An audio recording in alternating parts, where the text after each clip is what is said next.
મુખ્યમંત્રી ભૂપેન્દ્રભાઈ પટેલે જામનગરની મુલાકાતે પહોંચ્યા, જ્યાં તેમણે ₹430 કરોડથી વધુના વિકાસ કાર્યોની ભેટ આપી છે। વિવિધ 30 પ્રકલ્પોના લોકાર્પણ, ખાતમુહૂર્ત યોજાયા। જામનગરનો ઓપરેશન સિંદૂર સાથે ખાસ નાતો છે તેવું પણ સીએમએ જણાવ્યું। પહેલા ફિલ્મ બીજી બતાવતા હતા, પહેલા જમીનની વ્યવસ્થા કંઈક અલગ હતી। સ્વચ્છતામાં લોકોએ સહભાગી થવું જોઈએ તેવી વાત પણ સીએમએ કરી। સાથે જ વડાપ્રધાને યોગથી આયુષ્યમાન સુધીની વ્યવસ્થાઓ કરી છે।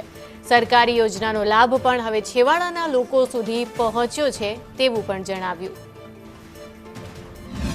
કોઈએ નાખ્યું તો ભલે નાખ્યું, એને કહી શકાય તો કહી શકાય, ના કહી શકે તો આપણે નાખી શકીએ પાછા, તો આપણે ડસ્ટબિનમાં નાખીએ, પણ આપણે સ્વચ્છતા રાખવી છે, આપણે એમાં સહભાગી થવું છે, એ આપણો સ્વભાવ બનવો જોઈએ કે જેટલું પાણી આપણે બચાવી શકીએ એટલું બચાવવું જોઈએ અને એના માટેનો આપણે પ્રયત્ન કરવો જોઈએ। સરકાર પણ તમારી સાથે છે, તો એમાં પૈસાની પણ તમને જરૂર ઓછામાં ઓછી પડે એના માટે।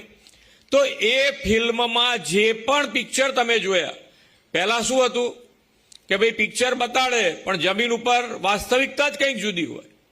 અત્યારે તમે જે પણ જોયું છે એ દરેકે દરેક વસ્તુ જમીન ઉપર છે।